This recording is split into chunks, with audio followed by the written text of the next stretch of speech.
Bom, o senhor entende muito mais de economia do que eu, o senhor entende muito mais de política do que eu, o senhor entende muito mais de leis do que eu, até porque o senhor é presidente da República. Mas algumas coisas eu estou preocupado desse aspecto que o senhor disse aí. Primeiro, eu vou lembrar aqui São Francisco de Assis, que dizia: Senhor, dai-me forças para mudar o que pode ser mudado, resignação para aceitar o que não pode ser mudado e sabedoria para distinguir entre uma coisa e outra. O senhor vai ter que promover as reformas políticas, a reforma na presidência, a reforma trabalhista, e são medidas totalmente impopulares, não é? Que os seus pares, me permita dizer, o senhor não se sente bem abandonado? O senhor está jantando com senadores do PMDB, o senhor está almoçando com senadores do PMDB, são 22, e mais quem o senhor possa cooptar como aliados, né? Primeiro que eu tenho preocupação com o seu estado físico, o senhor vai engordar um pouquinho. E esses encontros todos são para anular uma briga que o senhor tem com o Renan, que não é de hoje. O senhor já tentou agradar o Renan de todo jeito aí, oferecendo cargos, ajudando até o Renanzinho lá no estado dele. Mas com o Renan, primeiro detalhe, presidente, o senhor não acha que esses 10% que foram divulgados da sua popularidade, que é muito pouco a medida de 10%, já não é reflexo dessas medidas e que os parlamentares vão deixar o senhor na mão, puxados aí pelo Renan Calheiros, que não se bica com o senhor já há algum tempo? Você sabe de uma coisa, Datena? Eu não me sinto abandonado, não. Vou contar a você, nós já propusemos coisas dificílimas no Congresso Nacional e teve uma aprovação muito expressiva. Vou dar um exemplo para você. Quando nós resolvemos cortar na própria carne, ou seja, estabelecer um teto para os gastos públicos, isso é uma emenda à Constituição que demandava 308 votos. Nós tivemos 366 votos na Câmara dos Deputados e tivemos igual percentagem no Senado Federal. E em todas as medidas que nós estamos propondo, e eu já disse a você que são muitas, né, nós temos tido o apoio fechado do Congresso Nacional. Neste momento, você mencionou o caso do Renan, eu compreendo o Renan, as dificuldades dele. De alguma maneira, o Datena, ele sempre agiu dessa maneira, ele vai e volta. Então eu estou tratando com muito cuidado, politicamente com muito cuidado, até porque não posso a todo momento estar brigando com quem não é presidente da República, não é? Esse é o primeiro ponto. O segundo ponto é que os senadores todos com quem eu converso, e você sabe que eu tenho tido este apoio tanto da Câmara como do Senado Federal. E faço aqui uma distinção, viu, Datena, que é muito importante. Eu não tomo medidas populistas.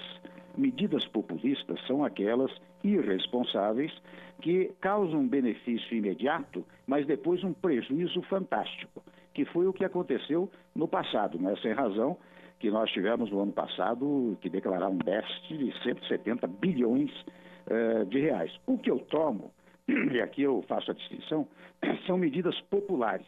As medidas populares são aquelas que demandam reconhecimento posterior. Então, digamos assim, o fato de ter 10, ou 9, ou 11, não me assusta.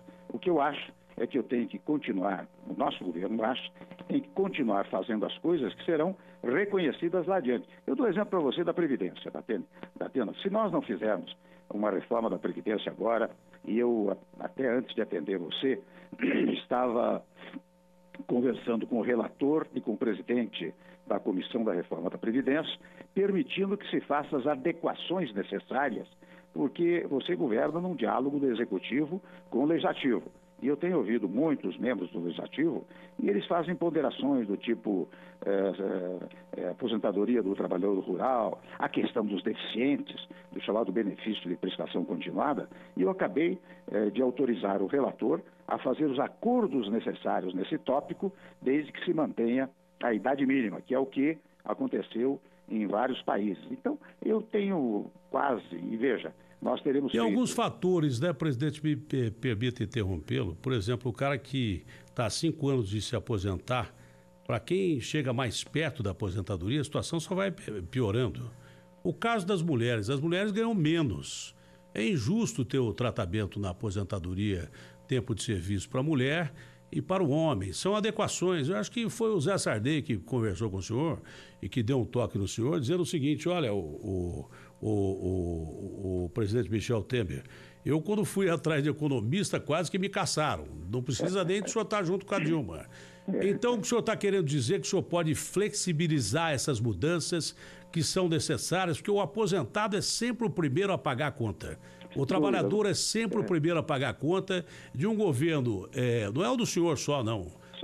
O senhor herdou esse governo, de um governo normalmente corrupto, de políticos ladrões, de improbidade política, quebraram o país, de gastos públicos desnecessários, e que quem vai pagar a conta é o aposentado, que é o trabalhador inativo, e o trabalhador que está aí procurando um espaço, um caminho ao sol. Agora, chega do trabalhador pagar a conta. Não há um meio termo. O senhor disse que sem a reforma o país está quebrado, quebra mais ainda. É isso que eu estou entendendo.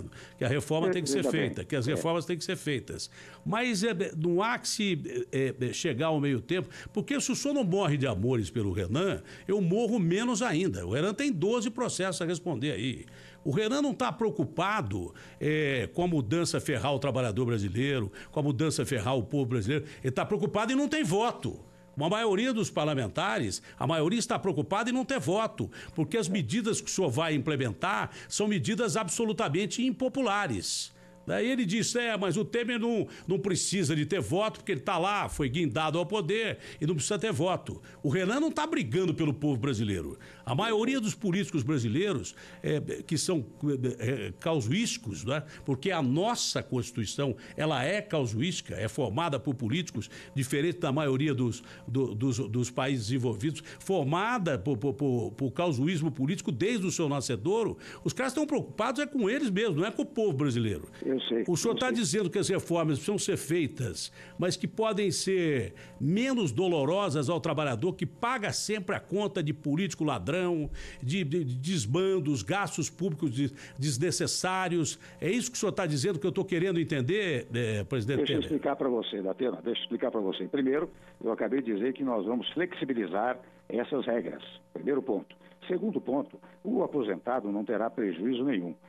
Primeiro porque divulgam inverdades, né, Datena? Dizendo que todos aqueles que têm direitos já adquiridos, que a reforma da Previdência vai tirar esses direitos. Não vai tirá-los porque são direitos já formatados, já adquiridos. Primeiro ponto. Segundo ponto, hoje você sabe que a aposentadoria varia de 76% a 80%. Ninguém recebe a aposentadoria integral, pelo menos os que se aposentam de uns tempos para cá.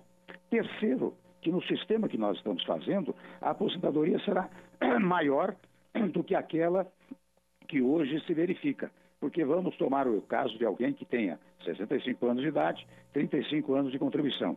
Ele vai se aposentar com 86%, portanto, mais do que a média de hoje, viu, Datena? 76% a 80%. Eu até aproveito o seu programa para fazer esses brevíssimos esclarecimentos, especialmente para ressaltar que nós não vamos prejudicar ninguém. Quando eu digo nós vamos flexibilizar a reforma da Previdência, é exata e precisamente para atender aos reclamos da população e aquilo que o Congresso tem estabelecido, não é? Grosso modo, presidente, eu sei que o senhor precisa sair, mas quando o senhor fala que, por exemplo, a terceirização que o trabalhador brasileiro vai ganhar, eu não concordo muito com isso, é rápido, porque o trabalhador brasileiro, ele ganha com investimento de empresário brasileiro, investimento do exterior, com crescimento e oferta de trabalho, não com terceirização. E a terceirização, o senhor conseguiu aprovar, acho que com 240, 230 votos, mas ela não é uma dessas medidas constitucionais, que precisam de 308, como a que o senhor já falou e que teve aprovação. O senhor acha que o senhor consegue, as outras reformas que são constitucionais, atingir esse número de 308 no mínimo, presidente? Olha, em primeiro lugar, Datena, deixa eu lhe dizer, o governo não entrou nessa coisa da terceirização.